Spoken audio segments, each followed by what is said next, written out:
últimamente, la cabeza de Megumi ha estado demasiado pesada. Sus pensamientos solo revolotean alrededor de sus ojos y la almohada parece tan dura como una piedra fría.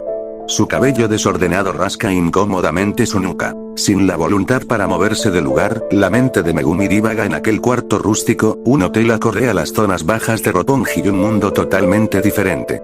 Megumi piensa y piensa y piensa, hasta que sus ojos caen rendidos y encuentra un mínimo de sueño, uno del que nunca despierte, porque cuando camina por este mundo, todo le parece una pesadilla viviente. Y al final, el sueño es mucho peor. Megumi algunas veces deja de pensar en su situación actual y regresa a su mundo, donde hay maldiciones y no se tiene que preocupar por saber si es exorcizar o matar.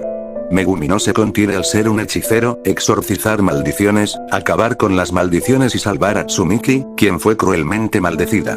Megumi aprieta su puño. Los problemas se forman como si tuviera todo el tiempo del mundo, como si la posibilidad de que el tiempo pase más lento o rápido estuviera allí, y es inevitable no pensar en ello y caer en la desesperación.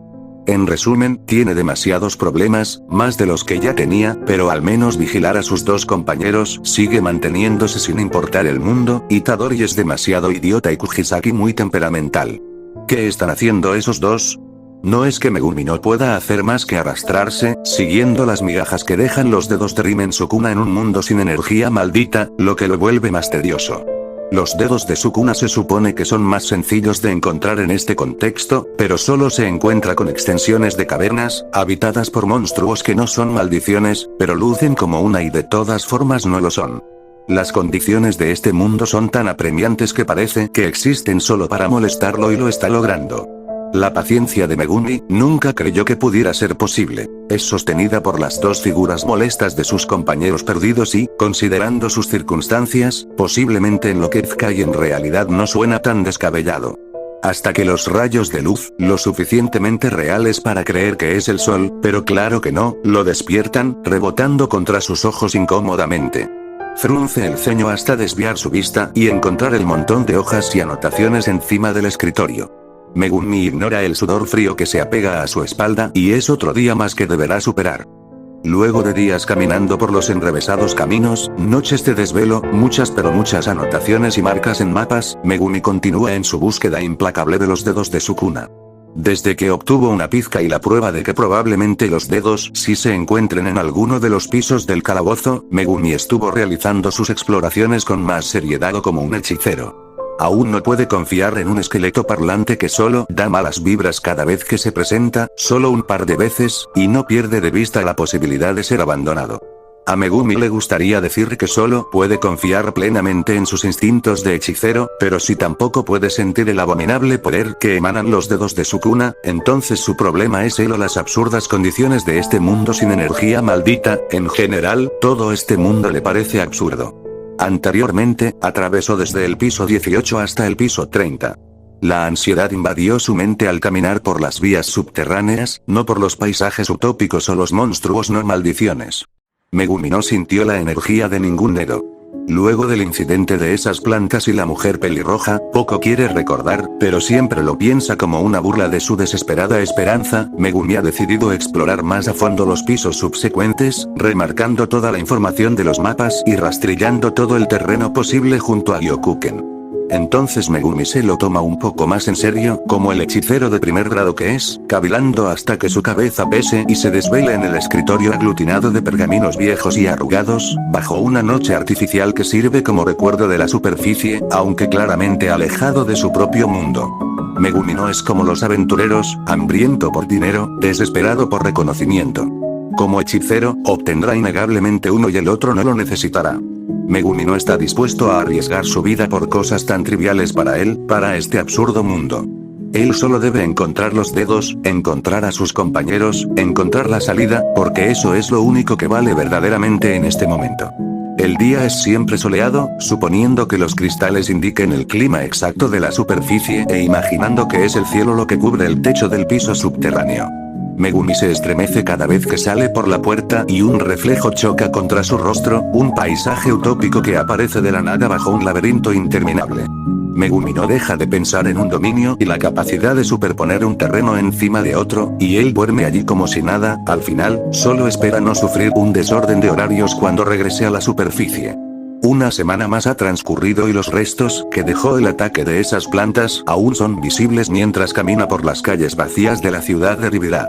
El eco de los aventureros comenzaba más al centro del campamento, donde se supone que está la plaza de cristal, un lugar con varios cristales enterrados en el suelo, bastante fácil de saber.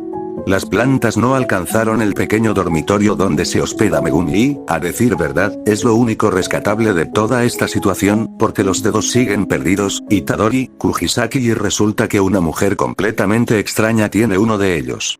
A Megumi no le agrada para nada este mundo. Como si aún no pudiera adaptarse a su nuevo entorno, y claro que no lo hace. Todo funciona de una manera diferente a la que conoce y lo está empezando a afectar. Ignorando la energía maldita de su cuna, pero justamente uno de sus dedos está acomodado en su bolsillo. Sin energía maldita o maldiciones, pero luchando de todas formas, aún sabiendo que podría haberlo hecho mejor que eso, pero es obvio que no es su mundo.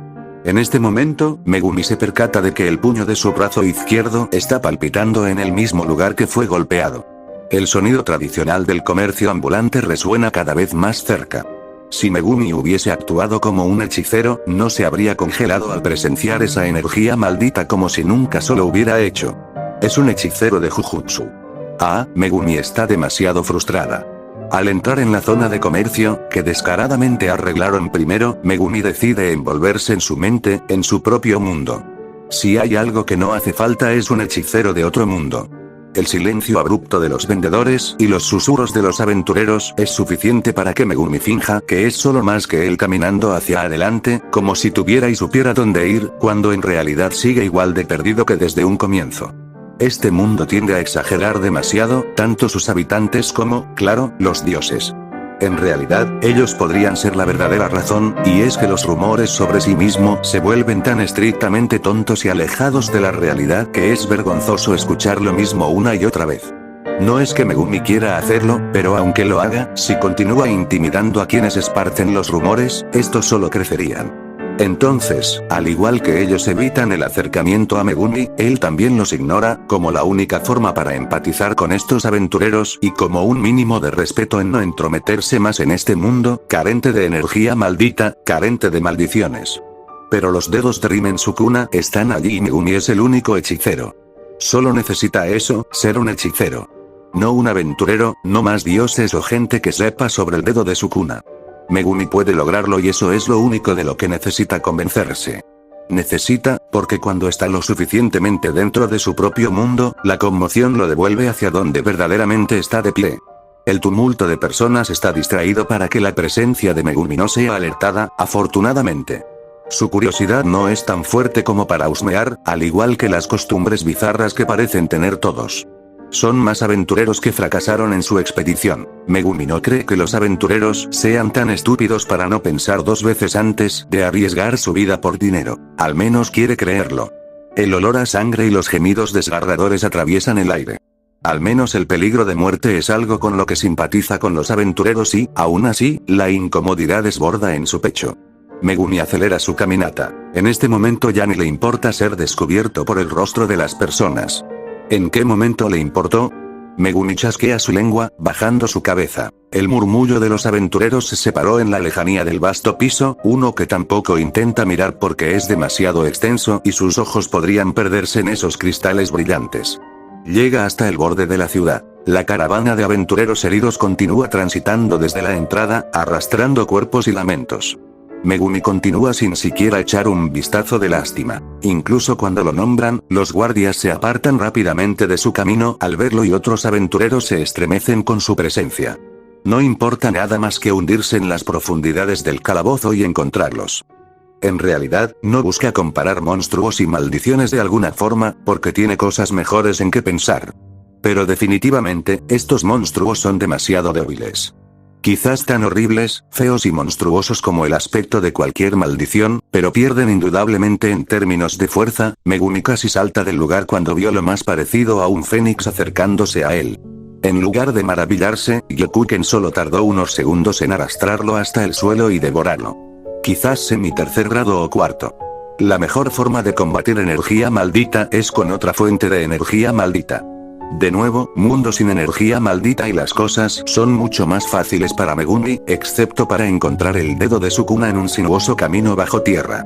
Los pisos del calabozo aumentan su tamaño cada vez que se desciende, teniendo como única guía la ciudad de Horario, que no es ni una cuarta parte del área metropolitana de Tokio, pero los caminos enredados como un laberinto hacen el trabajo aún más tedioso para Megumi. La nariz de Gyokuken es mucho más sensible que el sentido de Megumi, pero debe asegurarse de limpiar cualquier rincón antes de abandonar el piso. Es difícil reconocer si las paredes pueden bloquear la inmensa cantidad de energía maldita del dedo, aunque, el que tiene plácidamente en su bolsillo no parece tener problemas para liberar su energía, ese poder tan abrumador y asqueroso, y a la vez reconfortante, resguardado en su simple bolsillo sin reparo alguno. Megumi chasquea su lengua cuando Gyokuken resopla por su nariz, un piso menos. Su agarre sobre la herramienta maldita tiembla mínimamente. Su sombra expulsa un papel desgastado, el mapa del piso 22, y los ojos de Megumi se arrastran hasta el camino principal y la entrada al piso 23. Su estómago cruje al tachar el mapa y otra posibilidad menos. Gyokuken ladra, marcando el camino que sigue Megumi. Una tonalidad verdosa ilumina su camino, asegurando cada pisada para no golpear contra las grotescas raíces de los árboles que sobresalen por el suelo musgoso. Las raíces se enrollaban sobre el sendero pobremente señalizado. No importa cuánto dañes las paredes o la fauna, esta se reparará, como un ser vivo, y otra razón para que la cabeza de Megumi no lo deje descansar. Algunos carteles que supone que fueron dejados por otros aventureros yacían tirados en el suelo y consumidos por el mismo suelo o plantas de la zona, o al menos sus restos. Afortunadamente, el olfato de Gyokuken es tan afilado como sus garras. Una pequeña caminata cortando la densa maleza en su camino y algún que otro animal o insecto gigante, no son maldiciones, son realmente más débiles y eso lo decepciona un poco en verdad. Megumi se encuentra con un túnel circular. Las paredes de corteza de árbol seguían siendo demasiado antinaturales y lo hacían pensar en dónde diablos estaba realmente. Como una escalera, el suelo desciende a través de una tenue oscuridad. Iluminada por la luz presente en los musgos, se pierde por una tonalidad azul, hasta que las raíces vuelven a comer el terreno a sus pies y regresa al lugar llamado el laberinto de árboles colosales. Lo recuerda de los pergaminos que leyó y terminó desvelado. En verdad, a Megumi le encantaría terminar esto cuanto antes, pero cada piso es estúpidamente más utópico y raro que el anterior. Según la información que recolectó luego de escuchar a escondidas, no ayuda para nada que Megumi tenga mala reputación. La gente es mucho más reservada con él en estos momentos. Otro factor que vuelve la búsqueda de los dedos más apremiante es que Megumi no sabe leer el idioma de este mundo.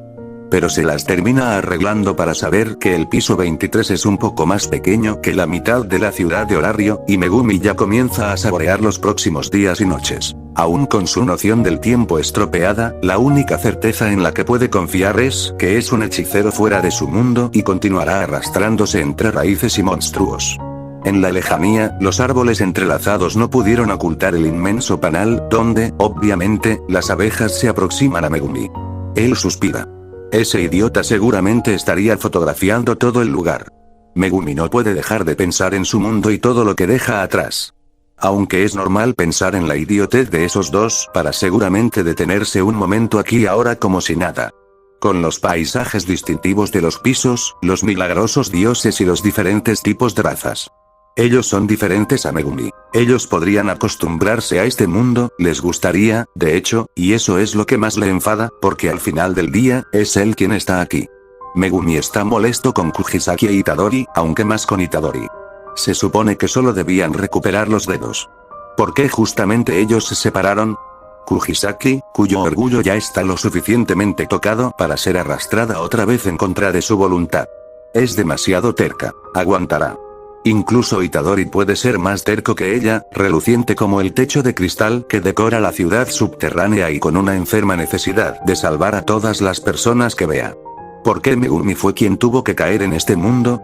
Incómodo con las personas, ya escuchó demasiados rumores para finalmente hartarse e intentar explicar que él no discrimina. A pesar de que no haya maldiciones, la parte posterior de su cabeza palpita cada vez que ve los escenarios de los pisos subterráneos. Hay dominios que son del tipo ilusorio. Aunque parezca que la falta de energía maldita sea lo verdaderamente exasperante para un hechicero, Megumi no encuentra los dedos de Sukuna y eso comienza a irritarlo. Suspira, nunca pensó en querer a su lado a Itadori. Los dedos eran difíciles de encontrar, pero con un poco de búsqueda y suerte podía localizarlos. Itadori definitivamente lo manejaría mucho mejor que él. Brillante, extrovertido e idiota, no importa la situación, si es un hechicero o el mismo Itadori. Megumi está comenzando a impacientarse. Lo necesita, porque cuando ve a los aventureros que tanto subestima, Megumi cree que está siendo más como Itadori que como un hechicero. Siempre lo dijeron, Megumi es demasiado blando para ser un hechicero. Un grupo de personas vestidas con armaduras, túnicas y demasiadas armas que solo usaban para sostenerse de pie. Coordinados de forma que los magos de la retaguardia sanen a los heridos y los tanks aguanten el ataque de los monstruos en la delantera. Aunque había más personas heridas siendo salvadas por quienes estaban vestidos de túnica y grandes sombreros puntiagudos, ¿en serio, no pudo encontrar algo más genérico que eso? Los guerreros con armadura retrocedían cada vez que atacaban. Megumi aprieta sus dientes. A veces, es más como Itadori. Los gritos de guerra y las señales de júbilo enviadas por los sanadores son contrarrestados por los aullidos de los monstruos. Megumi sigue creyendo que son sumamente débiles comparándolos con una maldición, y también debe recordarse continuamente que este no es su mundo. En unos segundos, el torso de hombres lagarto es pulverizado por las garras de Gyokuken y el tamaño robusto de un oso gigante no es nada contra la herramienta maldita de Megumi y esto podría perder el filo. La energía maldita parpadea insatisfecha al contenerse, pero primero debe responder ante el silencio de los aventureros. Los cristales rebotan contra el suelo y la neblina oscura se esparce en el aire. Megumi no comprende qué son esas piedras, además de que pueden cambiarse por dinero y que a Gyokuken parecen gustarle. Un casco de acero oculta el rostro de una de las personas que ahora mira a Megumi en silencio. Obviando a lo que supone que son los magos del grupo, porque obviamente llevan bastones y grandes sombreros, demasiado cliché. Megumi ignora a las personas con orejas de animales y se dirige al tipo con armadura, quien fácilmente es 2 cabezas más alto que él. Cuando levanta sus ojos, detrás del yelmo logra ver otro par de pupilas anaranjadas. Bastante grande para tener cautela con Megumi, pero si algo sabe bien es que en este mundo las apariencias engañan y ahora él resulta ser el centro del miedo. Puede que Megumi haya formado cierta reputación luego de unas semanas paseando por la ciudad de Ribira. Puede que estos aventureros lo conozcan o hayan escuchado historias volando de lado a lado dentro de los muros del campamento, y los aventureros ya no solo se preocupan por los monstruos. Aunque a Megumi no le importa lo que piensen de él y es mucho más conveniente que no se metan en su camino, se vuelve muy confuso e incómodo cuando debe realizar tareas diarias como visitar puestos de comida o intercambiar ítems. Megumi supone que eso es lo más común, en este mundo increíblemente parecido a un videojuego. Cuanto más lo piensa, más quiere enterrarse en el suelo. Megumi es bien conocido para estos aventureros y lo primero que hace es ignorar ese hecho y hablar como si en verdad le importara lo que les pasará. ¿Están bien?, pregunta. El tono aburrido no apaciguó las reacciones de los aventureros. El yelmo de metal resuena junto al estremecimiento de su portador. El eco de un resoplido suena detrás del casco. Ah, sí. Asiente lentamente. Gracias por tu ayuda, los monstruos casi logran superarnos. El quejido detrás del metal es audible, seguido por sus compañeros uno tras otro. Megumi mira a su espalda. Gyokuken recolectaba las piedras con sus manos y las tragaba sin más. En verdad, no tiene idea si su Shikigami puede pasar hambre. Lo ha visto comerse a las maldiciones, pero cree que es solo por instinto. Es un lobo, después de todo, también debe ser duro para Gyokuken entonces, aunque prefiere que no lo haga. Kujisaki una vez los alimentó, cuando eran 2, con carne seca y lo devoraron todo. En realidad sí les gusta comer otras cosas que maldiciones. No se preocupen, no les hará daño, Megumi aclara. Los cuerpos de los aventureros siguen lo suficientemente tensos para saber que en verdad no fue escuchado. Con un resoplido, libera a Gyokuken, que se deshace en sus sombras, y finalmente los aventureros suspiran aliviados. ¿Qué clase de monstruo era? No lo sé, pero con esta situación no me sorprende que se trate de algún tipo de especie mejorada. La discusión entre el propio grupo deriva en una sola conclusión y los ojos solo atienden a una persona enfrente, Megumi. Y claramente ellos reconocen quién es él por los rumores, su indistinguible atuendo y más rumores totalmente equivocados, pero no tiene tiempo para eso. El hombre rodeado de armadura da un paso al frente de entre sus compañeros inseguros de su presencia. Sin mostrar la misma incertidumbre que los otros aventureros, quita su casco plateado, revelando un rostro sin afeitar, enmarcado de pelo hasta dos pequeñas protuberancias que se alzan desde la cima de su cabeza. Dos pequeñas orejas y Megumi sigue clavando sus ojos en las pupilas afiladas del hombre. Al menos tiene la decencia de lucir agradecido y calmado. No como sus otros camaradas, que solo retrocedieron y susurraron entre ellos mientras veían con recelo a Megumi. No los culpa y tampoco tiene rencor. A Megumi no le importa, solo debe buscar, buscar y buscar. Este no es su mundo. Gracias, de nuevo, dubitativo, agradece. Los monstruos nos tomaron desprevenidos, llegaron desde diferentes pisos y nos rodearon. A diferencia de otros grupos, nosotros logramos escapar. Agacha su cabeza. Megumi tararea en respuesta. Ellos lo buscaron. Ya veo. Está esta melancolía silenciosa, como cuando un hechicero muere. Como cuando Itadori. Pueden volver por ese camino, está despejado de monstruos. Debido a la desesperación, se habían distanciado del camino principal que normalmente transcurren los aventureros. No sería demasiado difícil volver a la ciudad desde ese punto. Entendido. Unas pequeñas luces flotan detrás del grupo. Aprovechando el pequeño momento de respiro, aunque con Megumi a la cabeza, sinceramente nadie está tranquilo. Gira sobre sus talones, pensando en alejarse lo suficiente y volver a convocar a Gyokuken. Aún tiene mucho que explorar. Míralo, en verdad es él. Incluso Bors no se atreve a acercársele. Detrás de su espalda se estremecen. Creí que sería más grande, pero parece solo un niño. ¿Estás seguro de que es él? Imbécil. Cierra la boca o te escuchará. No lo sé, pero tiene lindos ojos. Arrugas se forman en su frente, alejándose paso a paso. Aguanta los crueles rumores que solo generan más incomodidad que disgusto. Los susurros claramente audibles parecen hechos solo para molestarlo aún más. Estúpido y absurdo, Megumi está verdaderamente irritado con los aventureros. Y aún con sus prejuicios, Megumi intenta ser un hechicero en un mundo sin energía maldita, pero al final termina siendo como Itadori, siendo Itadori y salva a más aventureros sin razón alguna. Megumi casi golpea a alguien que lo llamó pelo de pinchos. Los rumores no ayudan en nada. Ahora bien, dejemos ese tema de lado y hablemos de las piedras extravagantes. Han estado causando mucho alboroto últimamente. Dame todos los detalles, instruyó Loki, sentada sobre el escritorio de Finn de una manera poco femenina, pero característica de la diosa descarada.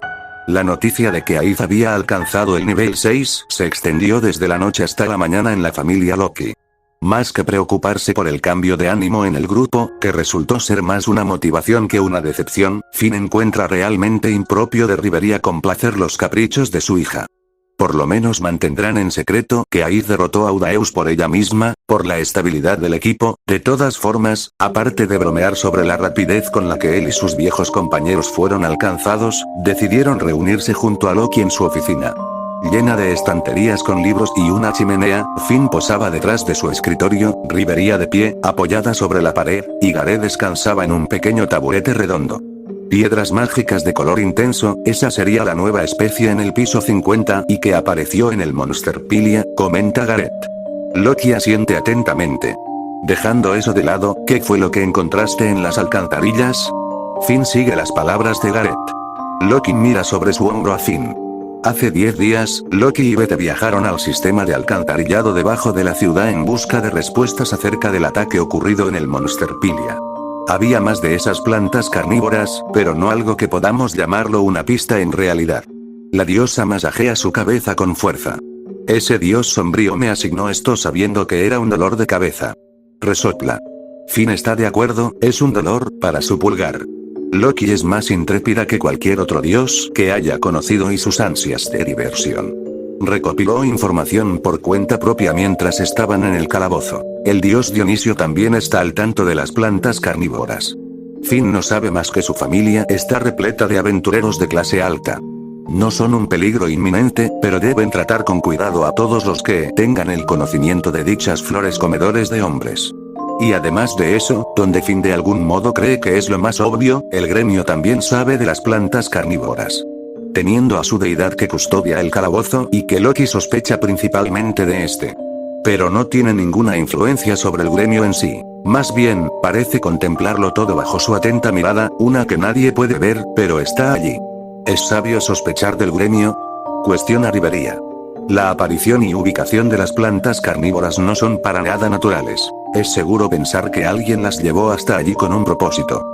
La única asociación que puede hacer semejante movimiento bajo las narices de todo horario podría ser el gremio, al menos el único que tenga una cara visible para todos. Ese dios ermitaño es muy astuto para guardar secretos. Loki oculta su rostro, el estiramiento de sus mejillas es evidente y su rostro forma una sonrisa afilada, la sonrisa del dios bromista. Definitivamente está al tanto de las plantas. Inmediatamente endereza su postura y se encoge de hombros, con su rostro casual e infantil. Bueno, no es más que un presentimiento, puede que no esté tan involucrado como para marcarlo como enemigo. La habitación sigue con el mismo ánimo con el que comenzó la conversación. Loki suele hacer demasiados cambios dramáticos, pero nada a lo que Finn, Gareth y Rivería ya estén habituados. De hecho, confiaron realmente en ese cambio de postura, porque si había una cosa en la que realmente confiaban, era en la intuición del dios de las bromas. ¿Qué? ¿No creen que eso sea suficiente? Ah, se percató, Finn deja de contener su dedo tambaleante y casi doloroso desde que el gremio entró en la charla. Rivería mira a Loki, consternada. Ambos piensan de la misma manera acerca de una situación similar. Como era de esperar, Gareth es el único fuera de lugar, rascándose su cabeza mientras intercambiaba miradas entre los presentes. Finn atrapa los ojos esmeralda de la elfa. La diosa voltea hasta el Payumi, sin decir una palabra, comienza. Nosotros también tuvimos un altercado en Rivia. Siendo justos, fue algo más problemático que un simple altercado. Loki abre sus ojos. Me enteré sobre el ataque en Rivia. El gremio no quiso soltar información al respecto, así que esperaba que me lo contaran personalmente. Así es. Las plantas carnívoras asaltaron Rivia, pero esta vez descubrimos al perpetrador. Aunque lamentablemente logró escapar, Finn suspira. Estuvo demasiado cerca esa vez. La diosa relaja su postura al escuchar a Finn.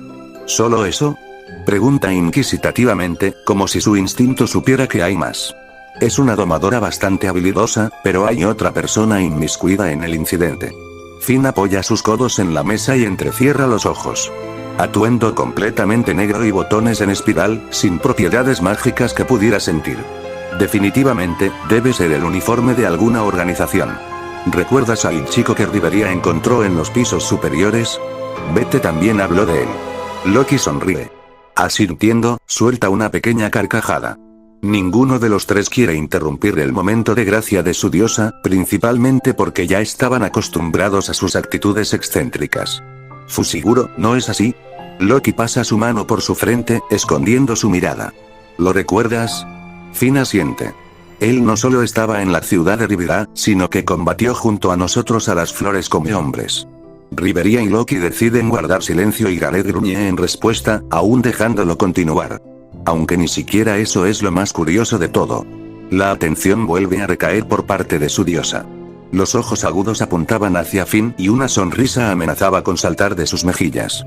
Rivería continuaba con su silencio habitual, pero Gareth, quien no participó en la incursión a Rivia, también tenía una pizca de curiosidad mientras rascaba su barba. Hace unas semanas se extendieron los rumores de que un monstruo logró colarse en la superficie. Finn hace memoria. El escándalo de los civiles fue muy ruidoso, tanto que llegó a oídos de ellos por la rapidez y severidad de los rumores, aunque el gremio, como siempre, haya negado todo eso. No me digas, los ojos de Loki se extienden, más de lo que siempre están cerrados. Fue ese mocoso. Las manos de Loki tiemblan mínimamente, pero Finn lo ignora.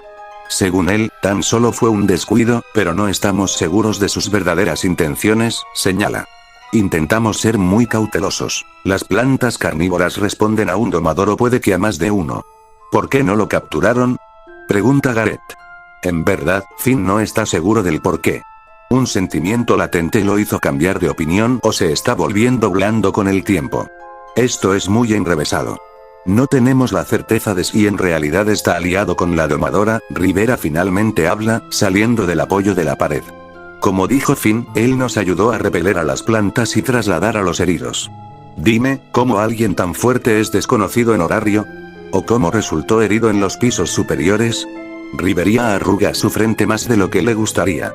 Gareth suelta un fuerte resoplido. Esto es muy complicado. Nadie está en desacuerdo con la exasperación del enano. Finn sonríe suavemente. Bueno, no hay que desesperarse, estoy seguro de que tarde o temprano hallaremos nuestras respuestas. Cuanto antes, mejor, obviamente. ¿Qué piensas, Loki? Finn mira a su diosa, que se encontraba callada durante todo el intercambio de palabras. Su deidad se encoge de hombros. Misma situación con los bastardos del gremio, al parecer, responde con descaro. Si verdaderamente los ayudo, puedes intentar hablar con él. Quizás descubras algo. Loki detecta la mirada desesperanzada de Finn.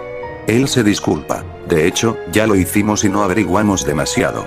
Es muy probable que nos haya ocultado información, pero, ¿en verdad está bien sospechar de ese chico? Una vista casi melancólica de un chico cansado, ojeras oscuras debajo de sus ojos verdes. El traje oscuro no ocultaba su desgaste y las manchas secas de sangre. Una voz condescendiente pero frágil, como si forzara cada palabra bien pensada a escapar de su garganta. Incluso Rivería se apiadó de él. Fusiguro. ¿Eh? ¡Qué extraño nombre! No es un mal niño, Loki interrumpe, con una sonrisa comprensiva.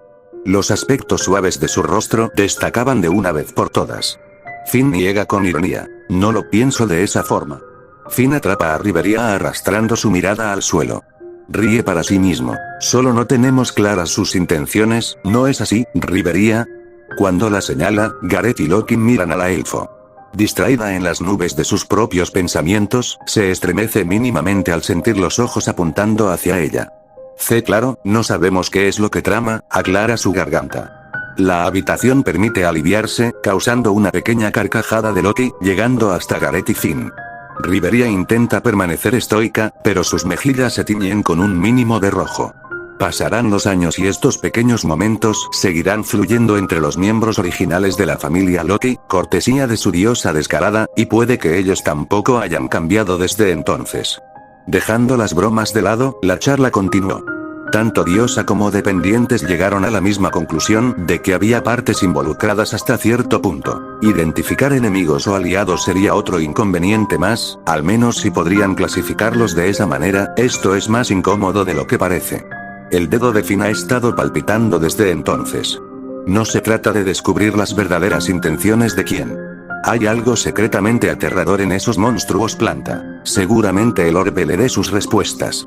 Pero ¿y la domadora? ¿El chico? ¿O ambos?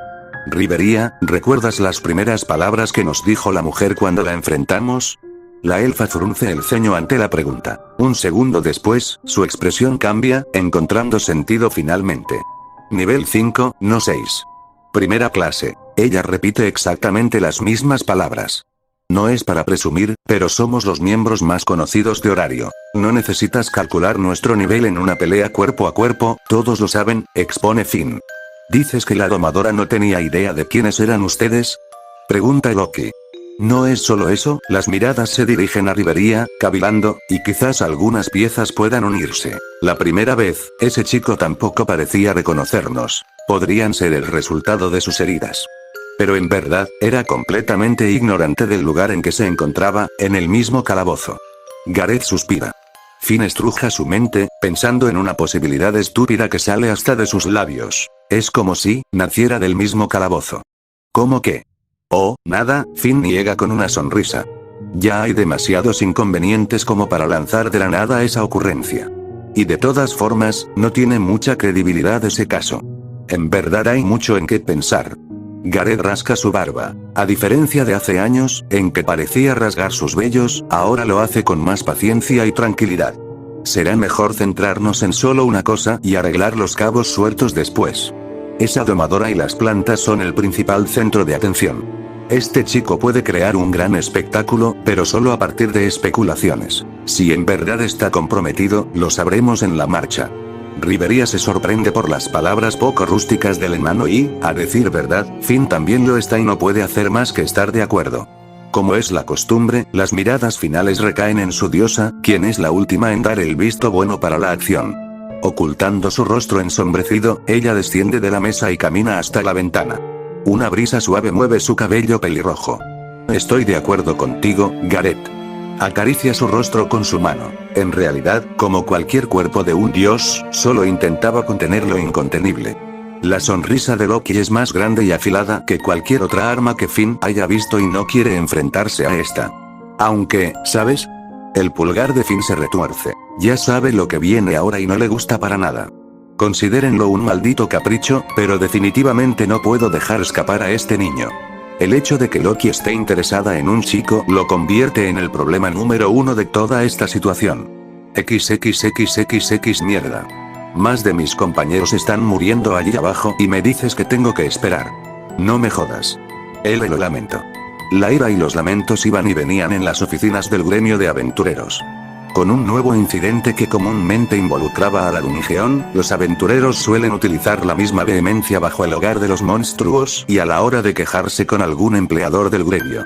Toma unos momentos para escuchar el caos y tener una mínima idea de lo que ocurre en las profundidades del calabozo. Limitado por los rumores fantasiosos de los trabajadores del gremio y, en su parte, por sus propios errores, Fels se retira sin ser visto de las oficinas del gremio, con pergaminos de aventureros desaparecidos en sus pálidos huesos. El cruel y monótono destino de los aventureros solo podía significar una muerte prematura en el calabozo. Una obviedad que se transformaba en milagro si ocurría lo contrario. Las paredes corredizas se abren a su paso, revelando un pasillo oscuro y vacío, pero los siglos vividos forman un mapa instintivo que mueve su esqueleto anciano. Hasta que llega a una habitación verdaderamente oscura, infinitamente negra, salvo por la luz palpitante en el centro y la deidad estoica que descansa desde antes que su propia inmortalidad. Hay demasiada conmoción allí fuera, Fels.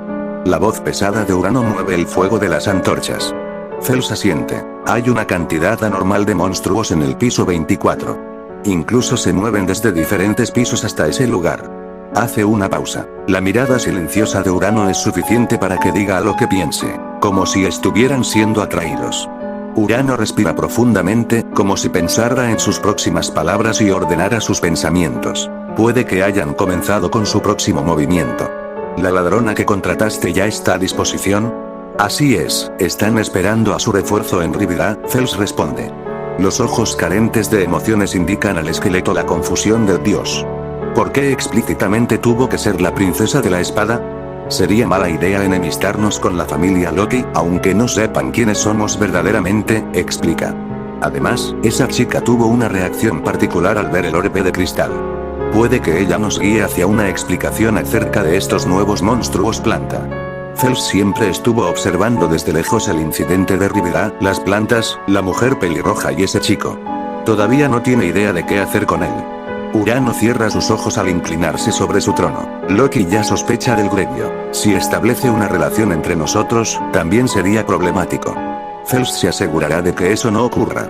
Urano mira directamente a las cuencas vacías del esqueleto. Tampoco podemos dejar que vuelvan a encontrarse con el chico. La última vez hablaron cara a cara. Los huesos de Fels crujen debajo de la túnica desgastada. Un tema tan delicado y peligroso es discutido con tanta regularidad. Su estómago deshecho por el tiempo regresa por un momento y revuelve sus costillas. El niño fue verdaderamente peligroso, no solo que se encontrara con los ejecutivos de la familia Loki. Los huesos de Fels casi se caen cuando los vio entrar a una tienda completamente aislados. Por suerte, sí, otra cosa que sabe hacer el chico, además de seguirle el ritmo a aventureros de primera clase, un atuendo completamente distintivo, nunca visto y tan poderoso. Fels tardó en procesar el descuido de haberlo llevado tan fácilmente hasta el recinto de Urano. Su única esperanza, tan desesperados están, es ser lo más callado posible y eso ya lo experimentaron. Un familiar escondido de Fels permitió escuchar su pequeño interrogatorio y, hasta cierto punto, no hay nada de qué preocuparse. Eso le gustaría pensar, Fusiguro, un nombre muy particular, de hecho. En este momento, ya se encuentra en el piso 24, en el núcleo de los incidentes. Urano responde con un silencio momentáneo. Fels continúa. Entonces, también puede relacionarse con los dedos. Fels se estremece. Puede ocultarlo bajo su túnica. O quizás un acto desinteresado por su parte. El cambio mínimo en su rostro hace evidente su confusión. El primer grupo de aventureros que consiguió escapar fue directamente a Rivira. Desde ese momento, un aventurero desconocido ha estado ayudando por su propia cuenta a los que siguen atrapados en medio del caos. A decir verdad, ni siquiera él sabe qué es lo que ocurre. Aunque no descarto que ese irregular pueda ser producido tanto como el orbe o el dedo. Su mandíbula flaquea unos segundos. Un vapor gélido sale de sus dientes descubiertos. Diría que es lo suficientemente poderoso para acabar con lo que esté produciendo estas anomalías. Demasiado aterrador. ¿Quién es este chico? ¿Qué hace con un objeto tan grotesco como ese dedo? ¿Y si no se trata del dedo? Un estruendo agita las llamas de las antorchas cuando Urano se inclina sobre su silla. Su rostro sigue estoico. ¿Ellos están en apuros? Una presencia putrefacta, hecha con todos los males existentes, se expande por el calabozo, corrompiendo sus paredes poco a poco. El mismo laberinto intenta retenerlo, pero solo retrasará lo inevitable. Los huesos de Cels exhalan sudor. Ya se extendió lo suficientemente lejos para que me sea imposible ubicar con precisión otros de esos dedos. Todo depende de él ahora. Las palabras de Urano impregnaban de alguna forma el hedor vil de ese objeto que el chico puede portar tan fácilmente. No es que Cels deje de lado al chico, pero al menos intenta tener solo el mínimo contacto necesario para asegurarse de que pueda sobrevivir, encontrar más de esos dedos y hacer lo que deba hacer, excepto dejar que sigan dentro del calabozo. Urano reposó sobre su silla, suspirando profundamente y afligido. Cels se abstiene de preguntar si necesita ayuda con sus plegarias. Esto es malo, realmente malo, los hechiceros no están destinados a salvar personas. Aunque exorcizan a las maldiciones que ellas mismas inconscientemente generan, no se trata de eso.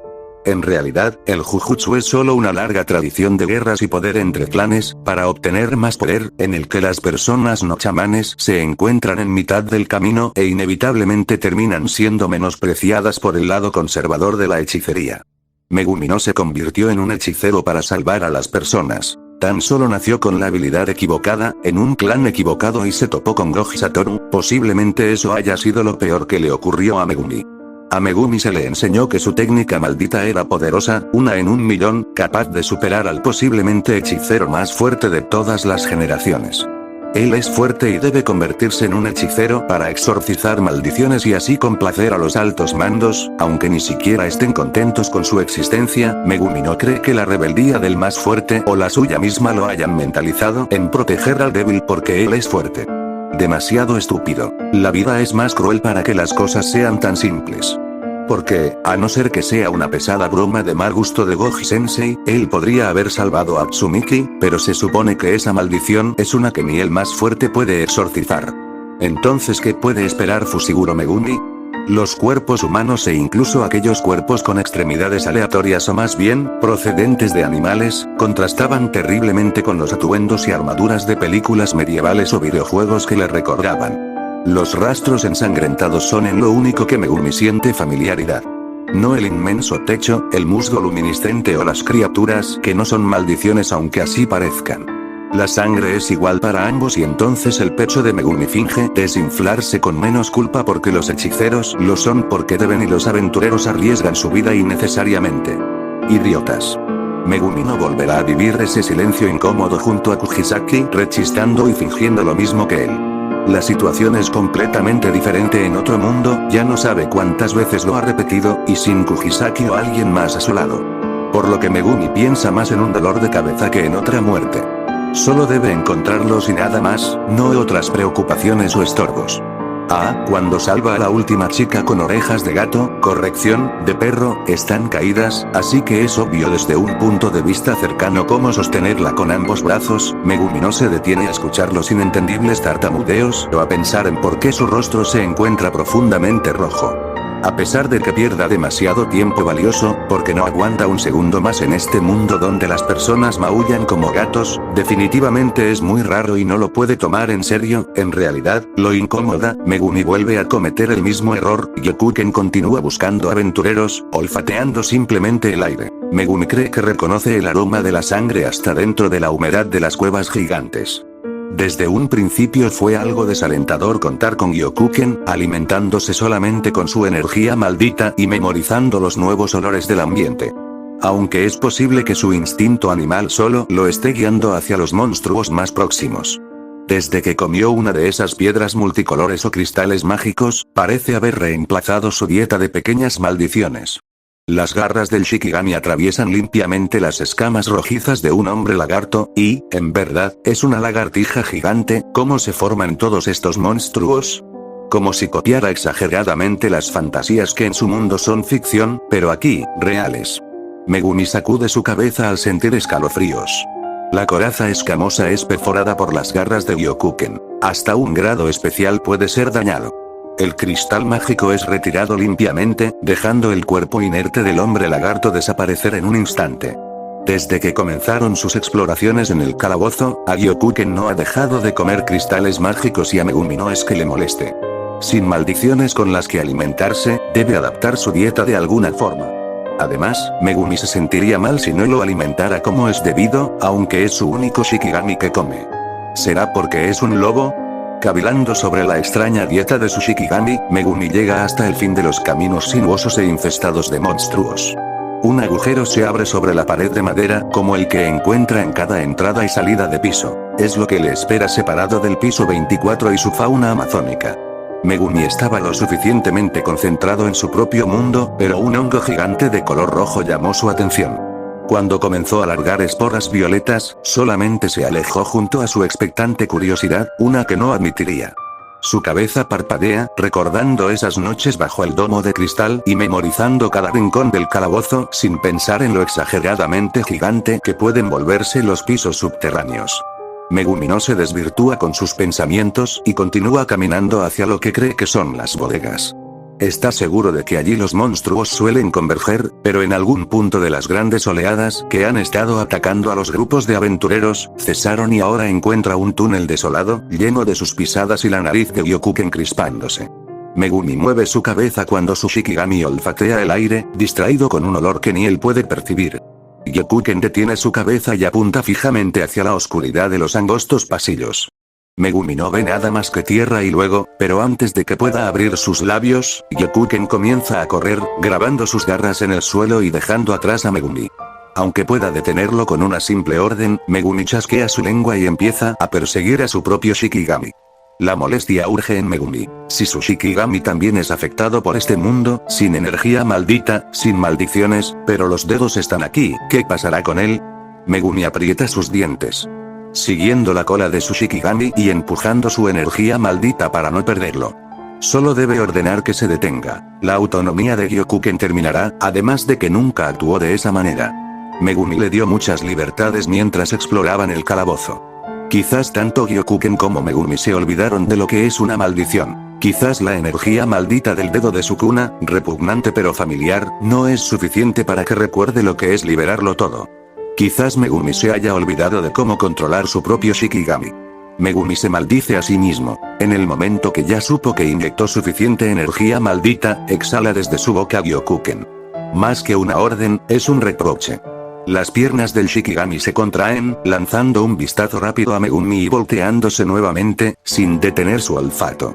Megumi abre sus ojos y camina torpemente hacia atrás. En realidad, estuvo demasiado concentrado en regañar a Gyokuken que ni siquiera pudo verlo. Su Shikigami gruñe. Quería mostrarle esto. Gyokuken utiliza sus garras y las clava en la enorme pared de una tonalidad verdosa llamativa, expandiendo y disminuyendo su grosor, como un ser vivo respirando, o eso parece, porque todo aquí no es lo que parece y Megumi tiene que acostumbrarse a volver a repetirse, una y otra vez. Como primer instinto, Megumi no encuentra energía maldita. Su cabeza gira. No recuerda nada de la información que pudo extraer de charlas ocasionales que escuchaba a escondidas. El muro producía un sonido viscoso al ser perforado por las garras de Gyokuken. La parte dañada volvía a rellenarse luego de unos segundos. No sabe casi nada del calabozo, más que los papeles viejos que entrega un esqueleto parlante. En serio, Megumi debe planear las cosas mejor si no quiere terminar así otra vez. Tsumiki siempre le advertía que debía dejar de rodearse de personas extrañas y que era un imán de situaciones inéditas. Y el idiota de Megumi lo ignoraba como si fuera un sabelotodo. Megumi alcanza el charco prominente de sus sombras. Un objeto sobresale y lo toma hasta que se muestra por completo. Una satisfacción inusual persiste unos instantes hasta que recubre la hoja oscura de energía maldita y, sin decir una palabra, comienza a destruir el bloqueo junto a Gyokuken.